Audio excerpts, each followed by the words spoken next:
द्रोणाचार्य की आत्मकथा भाग 11। इतना कहते कहते महाराज धृतराष्ट्र भावुक हो उठे एवं कंठावरोध के साथ रुक कर कहने लगे, विदुर, मैं नहीं समझता कि मेरे में कोई खोट है या राजा पद के लिए मैं अनुपयुक्त हूँ। जहाँ तक मेरे पुत्रों का प्रश्न है, वे महत्वाकांक्षी हैं, किंतु वे अपने पिता के राज्य की रक्षा अपनी धाती मानकर कर रहे हैं।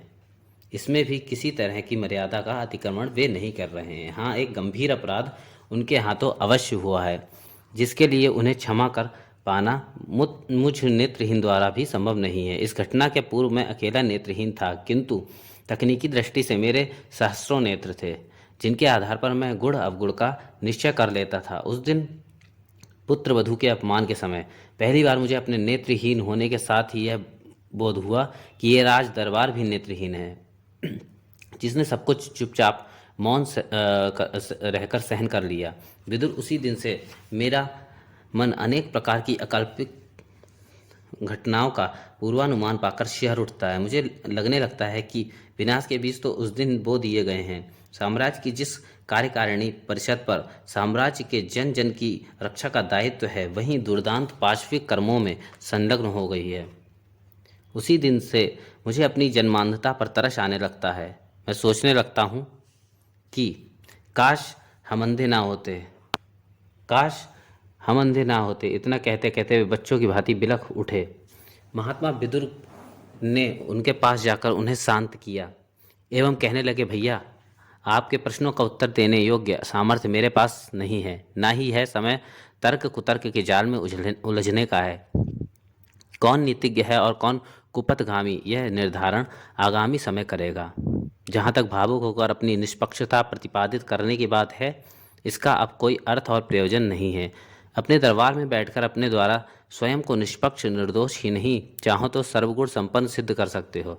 इससे क्या होने वाला है? जनता में अन्य राजाओं के मध्य इस साम्राज्य को जो अपयश मिला है, उसे आप सहस्त्रों नेत्रों वाले होकर भी प्रक्षालित नहीं कर सकते।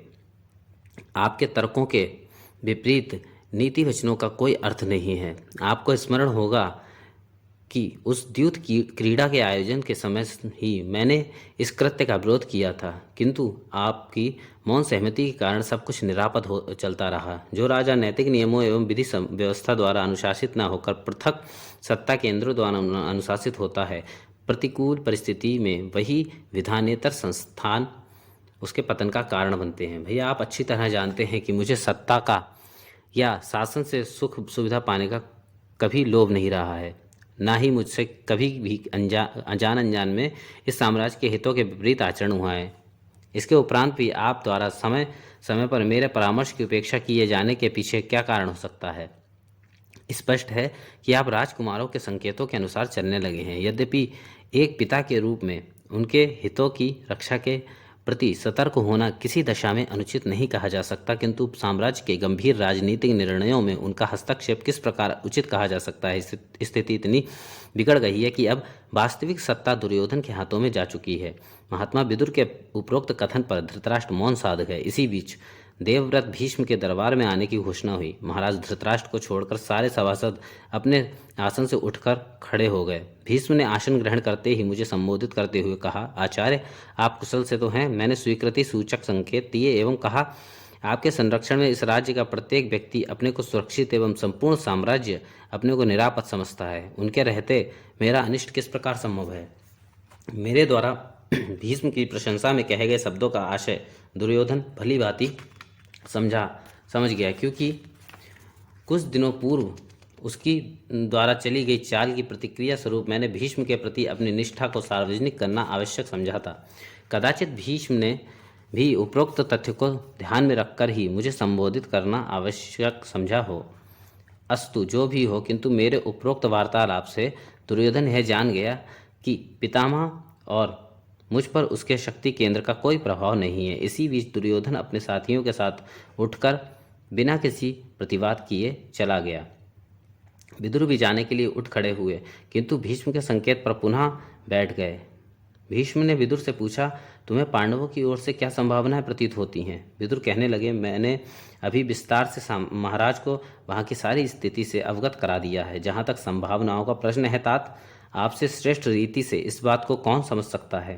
राजनीति संभावनाओं का ही दूसरा नाम है। पांडवों की ओर से निकट भविष्य में किसी राजनीतिज्ञ को दूत बनाकर इस दरबार में भेजे जाने की संभावना है। इस विषय पर उस पक्ष के सारे लोग सहमत हैं। स्वयं वासुदेव कृष्ण की स्वीकृति हो चुकी है। तात अब उनकी ओर से क्या योजना बनाई जाएगी एवं कार्यान्वित की जाएगी यह विचारणीय नहीं है, अपितु हमारी ओर से क्या रणनीति अपनाई जाएगी यह चिंतन का विषय है।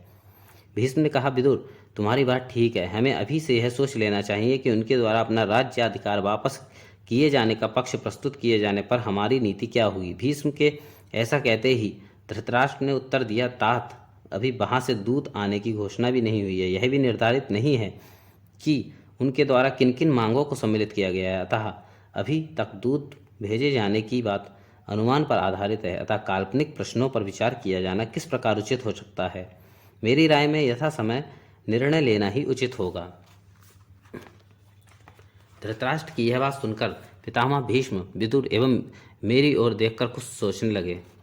उनके मुखमंडल पर क्रोध के लक्षण दिखाई देने लगे, किंतु किसी तरह उन्होंने अपने क्रोध पर नियंत्रण करने का प्रयास किया। थोड़ी देर तक दरबार में निस्तब्धता छाई रही। कुछ समय पश्चात वे महाराज धृतराष्ट्र को संबोधित कर मेघ गर्जना करते हुए बोले, राजन, अपने मुख्य परामर्शदाता एवं भाई नीतिज्ञ विदुर द्वारा कही गई हितकारी बातें तुम्हें अप्रिय लगती हैं, क्योंकि तुम अपने स्वार्थ के वशीभूत होकर ज्ञान चक्षुओं से भी रहित हो गए हो और एक प्रमादी व्यक्ति की भांति मनमाने आचरण पर उतर आए हो। तुम्हें केवल प्रिय बोलने वाले एवं चाटुकारिता करने वाले ही अपने हितैषी प्रतीत होते हैं। जो तुम्हारे आत्मीय जन व्यापक लोक हित में न्याय का अनुसरण करने का उपदेश देते हैं, वे तुम्हें और तुम्हारे पुत्रों को शत्रुवत प्रतीत होते हैं। किंतु इतना स्मरण रखो धृतराष्ट्र कि तुम्हारा स्वार्थ ही तुम्हारे विनाश का कारण बनेगा। विधि का पालन करना केवल शासित समुदाय का ही नहीं, शासक समूह का अनिवार्य कृत्य है।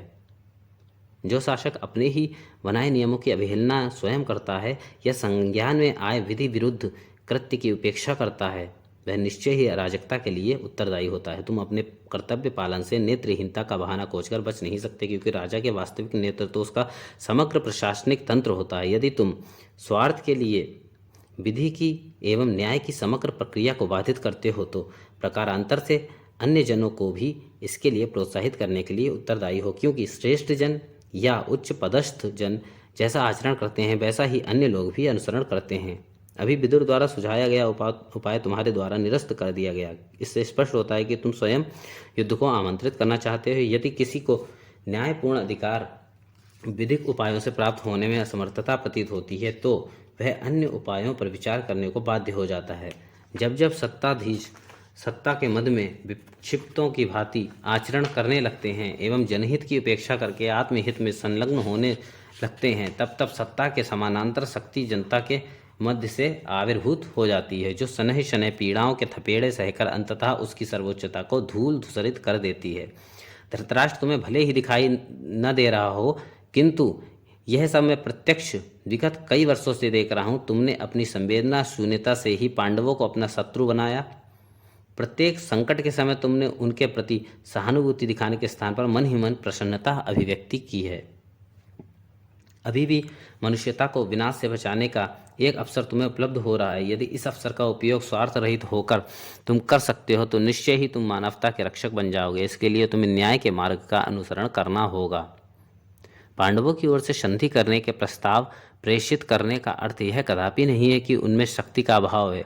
अभी कुछ समय पूर्व ही उनकी शक्तिमत्ता का आभास कौरव साम्राज्य को मिल चुका है। इसके उपरांत भी वे संधि करना चाहते हैं तो इसे उनका मानवीय गुण ही समझा जाना चाहिए। शक्ति का अभाव होने पर संधि का आग्रह संकोच निवारण के लिए किया गया कृत्य कहलाता है, किंतु विजिगीषु द्वारा किया गया संधि प्रस्ताव स्तुल्य एवं मानवीय होता है। स्मरण रहे, वासुदेव कृष्ण के पांडवों के शुभेच्छु बनने के मूल में केवल अर्जुन के प्रति मैत्री भाव का होना ही एकमात्र कारण नहीं है, अपितु तुम्हारे द्वारा प्रायोजित उत्पीड़न एवं मानवता विरोधी कृत्यों ने ही उन्हें पांडवों को संरक्षण देने को बाध्य किया है। हे धृतराष्ट्र, मैं बार बार इस महाविनाश को रोकने के लिए तुझसे आग्रह कर रहा हूँ और चाहता हूँ कि समय रहते पांडवों को आमंत्रित कर उनका न्यायोचित अधिकार उन्हें वापस दे दो। इससे तुम्हें यश मिलेगा एवं भारत भूमि रक्त रंजित होने से बच जाएगी।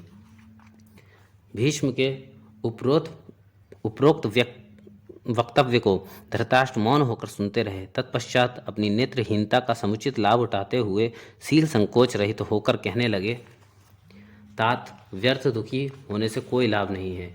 समय बड़ा बलवान है, बड़े बड़े शक्तिशालियों को भी धराशायी कर देता है। पहले से ही भयभीत होकर पराजय स्वीकार कर लेना वीरता नहीं, कायरता का लक्षण है। जहाँ तक अर्जुन द्वारा विराटनगर में कौरव सेना को पराजित किए जाने का प्रश्न है, वह केवल भौगोलिक परिस्थितियों के कारण है, अन्यथा मेरे विश्व विजयी काका भीष्म को भला कौन परास्त कर सकता है। अपनी प्रशंसा से अविचलित रहकर भीष्म ने पुनः कहना प्रारंभ किया, धृतराष्ट्र, अभी भी समय है। तुम अपने भाइयों में सबसे बड़े हो, अतः अपने पुत्रों एवं पांडु पुत्रों को एक समान दृष्टि से देखना तुम्हारा धर्म है। अतः न्याय की दृष्टि से यही उचित है कि तुम उनका राज्य उन्हें वापस कर दो। यदि तुम सोचते हो कि पांडवों को उनका राज्य देने से साम्राज्य विभाजित होकर शक्तिहीन हो जाएगा एवं किसी अन्य शासक द्वारा आक्रमण करने योग्य हो जाएगा, तो यह सोचना ठीक नहीं है। पांडव अन्य राजाओं के साथ युद्ध की दशा में निश्चय ही तुम्हारे साथ दिखाई देंगे। इसका संकेत वनवास काल में चित्ररथ के साथ दुर्योधन का संघर्ष होने पर पांडवों ने चित्ररथ को परास्त करके पहले ही दे दिया है। वैसे भी अब यह सोचने का अवसर नहीं है। एक बार वे राजसूय करके अपनी पृथक सत्ता का संदेश दे ही चुके हैं। ऐसे में कपट पूर्ण कृत्यों द्वारा उन्हें राज्याधिकार से वंचित करना किस प्रकार न्याय युक्त हो सकता है।